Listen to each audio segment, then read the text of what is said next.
And I can meet you on the west side. She said that she won't roll with me, I told her let's ride. Tell me, girl, what do you fantasize about? All I wanna be is the top prize. Top prize.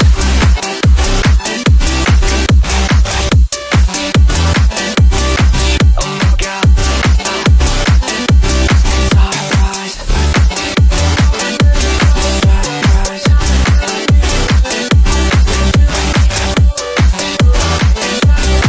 Oh my God. Assalamualaikum warahmatullahi wabarakatuh. Perkenalkan, nama saya Muhammad Arsyad Malevi yang pada kali ini akan membawa materi terkait mengukur resiko dalam angka, probabilitas, dampak, serta implikasinya terhadap keputusan bisnis yang pernah dibawakan oleh Profesor Dr. Insinyur Gandung Troy, MSI, CRM. Yang pertama adalah biodata Profesor Dr. Insinyur Gandung Troy Suliastiantoro yang pernah menjadi Ketua Badan Sertifikasi Manajemen Risiko, Bendahara Indonesian Risk Professional Association, dosen Universitas Pertamina dan Unisula. Jabatan bisnis yang pernah dilalui yang pertama Ketua Asosiasi Pengusaha Pariwisata Alam Indonesia, owner Bogor Treetop Ziplanet Venture, pengelola konsensi Taman Nasional Baluran Jawa Timur, lalu konsultan pialang asuransi dan pialang reasuransi.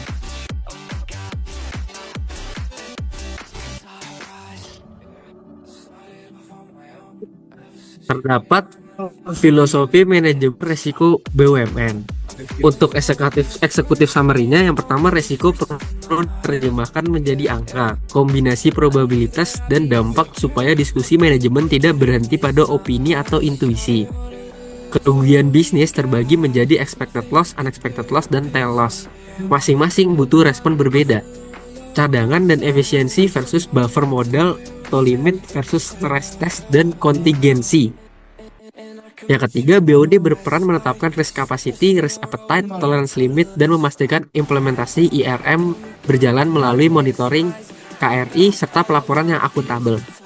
Bisnis perkebunan dipengaruhi volatilitas harga komoditas, variabilitas produksi, dan dinamika biaya. Pendekatan kualitatif tidak cukup untuk menghadapi kompleksitas ketidakpastian. Mengubah resiko menjadi bahasa keputusan.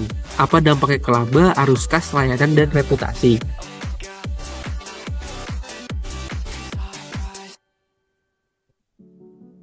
Konsep inti resiko sama dengan probabilitas kali dampak. Resiko dipahami sebagai gabungan seberapa sering kejadian terjadi dan seberapa besar dampaknya. Ini membantu membedakan kejadian sering dampak kecil versus kejadian jarang dampak besar. Cara berpikir kerugian dibagi menjadi satu, expected loss. Expected loss dikelola lewat crisis.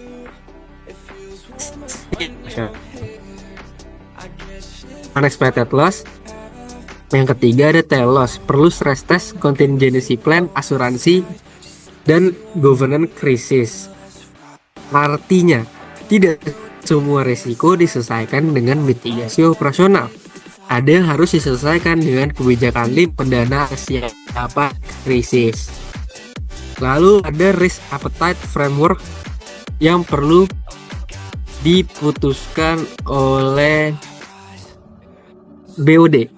Agar konsisten, risk appetite harus jelas komponennya. Yang pertama ada risk capacity, yaitu batas maksimum risiko yang mampu ditanggung perusahaan. Yang kedua ada risk appetite, yaitu tingkat risiko yang bersedia diambil untuk target strategis. Yang ketiga ada risk tolerance, batas deviasi maksimum yang masih diterima. Yang keempat ada risk limit, batas operasional spesifik per unit, proyek, atau per transaksi. Yang terakhir ada risk profile atau posisi risiko aktual setelah kontrak harus dalam appetite dan tolerance. Apa yang harus dijalani di operasional dan apa yang perlu dukungan BOD-1? 1. IRM yang efektif butuh 4 hal, yaitu risk governance, risk framework, risk process, internal control system yang ditopang oleh skop konteks kriteria, komunikasi dan konsultasi, monitoring dan review, pencatatan dan pelaporan.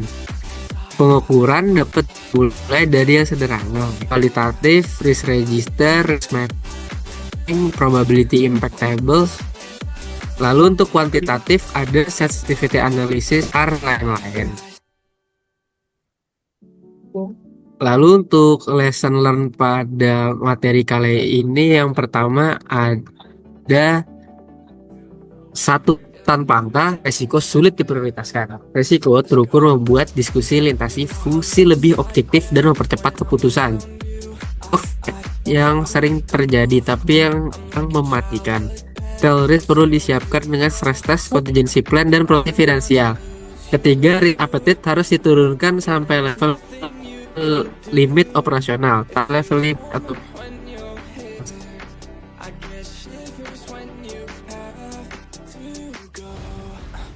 taksi